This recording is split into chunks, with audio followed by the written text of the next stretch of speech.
This is Neil Schneider for MTBS-TV at Oculus Connect. To my immediate right is Luca Marchetti, CEO of Studio Evil. He's also known as the Master of Puppets. Welcome to the program, Luca. Yeah, thank you. So tell us a bit about your game studio. What type of games do you produce? Well, we are a small game studio based in Bologna, Italy, and we work on regular games, and also in games connected to health, which is an interesting field. Now, I was intrigued when I heard about the work that you're doing with in this case, you're working with the Oculus Rift. How is the Rift being used in health? And maybe to be more precise, how are you using it for health benefits? Yes, well, we are making a game which will be shipped next month, if we are lucky, about CPR. I mean, this is a game which we use to tell CPR to young people. And it needs to be fun and interesting to teach people something. And we are using Oculus Rift to make it more immersive, and that's the goal. So is there a physicality to it? Like, for example, what type of Oculus are you using? Are you using the DK1, the DK2? Can you talk about how the interaction works? Yeah, actually we are supporting both DK1 and DK2, but of course DK2 is the best experience you can get. We are also supporting some tracking systems like Microsoft Kinect and Intel computing perceptual computing camera, to track your movement and tell you if you are doing it right, because making CPR is some kind of frequency and depth, and you need to know if you are doing it well. So do you think that VR will make it easier to learn CPR?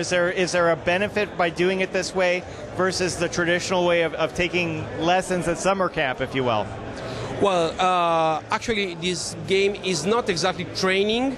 The scope of the game is to let you know that making CPR is simple. The game is absolutely accurate, but its scope is not training people. VR will make it more interesting and more immersive, so let you feel in a better way what you are doing exactly. That's the scope, I mean. Now, I'm going sight unseen. Of course, I haven't seen it yet. Can you describe the experience that the user goes through? How do they use the device? How do they interact with your software? Yes, the first thing is that normally serious games are too serious or not so interesting. So we decided to have a strange setup. The game is based on Mars, so you can have a cardiac arrest on Mars. Why not? So the setup, and the game is an adventure. So you walk around the base, and sometimes someone will have a cardiac arrest, and you have to intervene. You have to do something.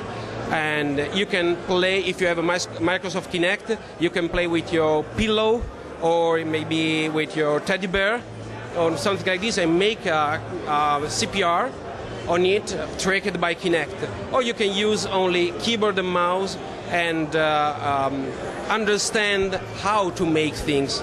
So I don't know, it sounds like a training opportunity. It sounds like maybe you take some lessons in CPR and your software tells you whether you're doing it properly. Like it sounds like a training software. Am I misunderstanding? Yeah, it's in between the line. I mean, I cannot say now it could be used for training, but we aim to describe the game. We made a lot of studies and publications about the technology we use to track the CPR, and the technology is as accurate as clinical appliances. So we are accurate to say you are doing the CPR well, and that's the main part. But we are not exactly now for training. That's the purpose is raise the awareness now. Well, maybe if there are organizations out there that specialize in this, maybe they should be reaching out to you to see if there is some opportunity there. Yes, actually we work, I'm a game developer, but we work with Italian Resuscitation Council, which is the scientific part. They are CPR trainer, and they are interested, of course, in the game. They build the game with us, and with a pretty famous university in Italy, which is the Istituto Superiore Sant'Anna, which is a Pisa university specialized in motion tracking, computer vision, and we work all together to bring the best experience, maybe for training. one day. I think there's an opportunity there. Yeah, it is. Well, thank you so much for joining us. When can people actually try your software out? I think the game will be shipped internationally in a couple of months. I noticed you're wearing a Steam Dev Days T-shirt. How are you distributing the game? Well, we are talking with Steam and trying to have the game reach the most part of the players. So good luck. I hope it gets greenlit, and if it hasn't been greenlit already. And I see a lot of potential with this. Thank you so much for joining us. Thank you very much. This is Neil Schneider for MTBS-TV at Oculus Connect. We will, of course, be back with more. Thank you for watching.